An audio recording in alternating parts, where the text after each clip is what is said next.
Olá pessoal, sejam todos bem-vindos. Então, para quem não me conhece, eu sou o Lucas Contessoto, eu sou sócio da VRCO e Joias e também sou responsável pela curadoria de todas as peças que nós colocamos à venda. Hoje eu vou falar com vocês sobre o Omega Tank DeVille.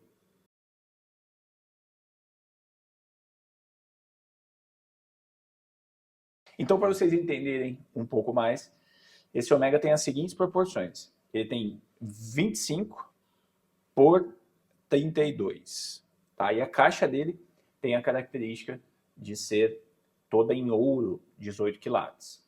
Então, antes de eu começar a falar sobre os detalhes principais da peça e da história desse Omega, eu quero falar com vocês a respeito do que vocês precisam prestar atenção quando alguém fala para vocês que a caixa é em ouro maciço.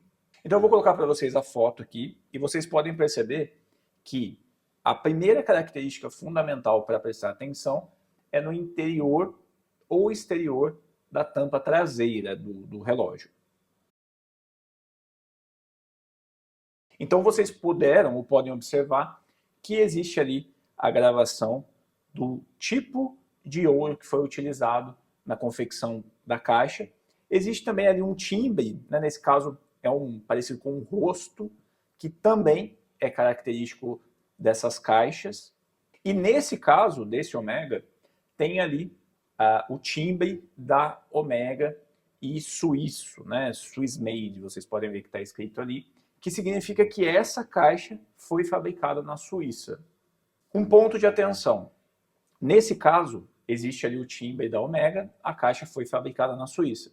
Mas não é raro você observar em vintages que são full gold, né, que são a caixa toda em ouro, não ter esse timbre da Omega, mas o relógio não ser um Frank Watch, ou seja, um relógio montado.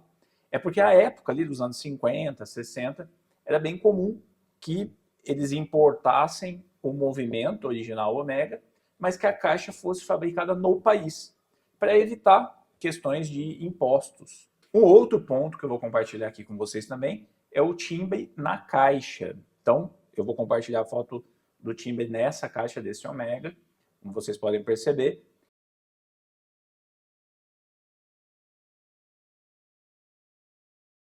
Então, isso é um ponto comum e digo até um ponto que se exige para poder demonstrar que essa caixa é de ouro, tá?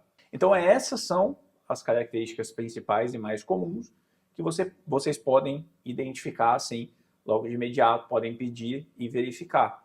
Mas, aqui na VRCO, o que nós sempre fazemos, tanto a minha equipe quanto muitas vezes eu mesmo faço, é fazer ali a contraprova, né? Então é utilizar ali o ácido que verifica se a caixa realmente é em ouro 18, tá? Então faça ali um risquinho para verificar se não é só um plaquê, né? Só uma cobertura em ouro, um banho, faz ali um risquinho com uma ferramenta e pinga-se ali o ácido para ver se ele derrete, tá?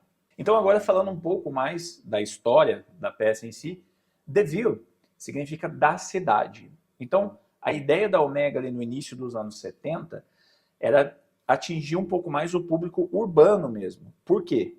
Vocês conseguem se recordar que o carro-chefe da Omega anteriormente era o Seamaster.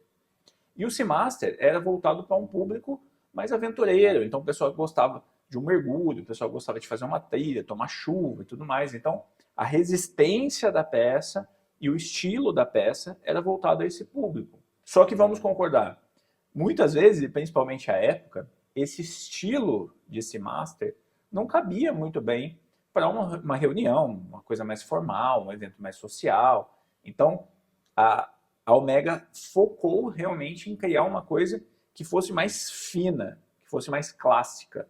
Então, o que a Omega focou?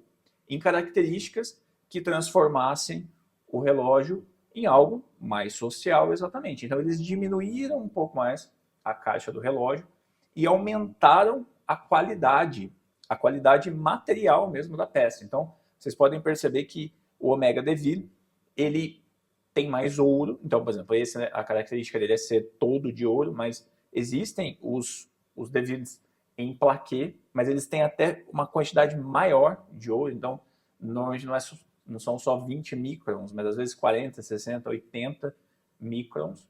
E também criaram o movimento ali da família 620, nesse caso, nesse ômega é o 625,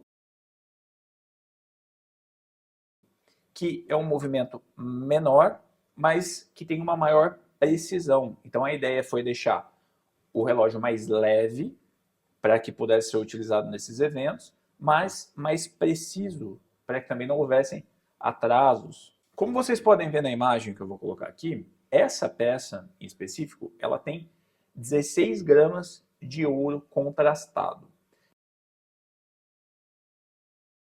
Existe ali a hipótese do mostrador também ser em ouro, mas eu não quis arriscar pingar o ácido ali, né? Então vamos considerar só aquilo que é certeza absoluta. Então essa peça tem 16 gramas de ouro, 18 quilates contrastados, o que é muito ouro, né? Então se nós fizermos ali uma conta básica, só colocando ali o preço do ouro atualmente, nós temos mais de 7 mil, 8 mil reais somente em ouro, tá?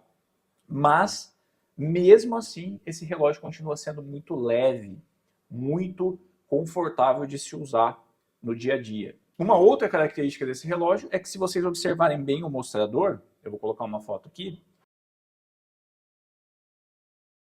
ele foi feito realmente para ter um design mais elegante, menos cheio de coisas. Então, ele não tem lumen, ele não tem complicações no mostrador. Então, é uma coisa bem social mesmo. É para se olhar, bater o olho ali e ver que a elegância está em todos os detalhes. E para finalizar, essa peça ela é unissex. Tá? Então, nós consideramos peças ali entre 28 e 33 milímetros como peças unissex. Tá? Acima, masculino, abaixo, feminino. Então, ela cabe muito bem, tanto para o uso masculino quanto feminino, vai muito de gosto.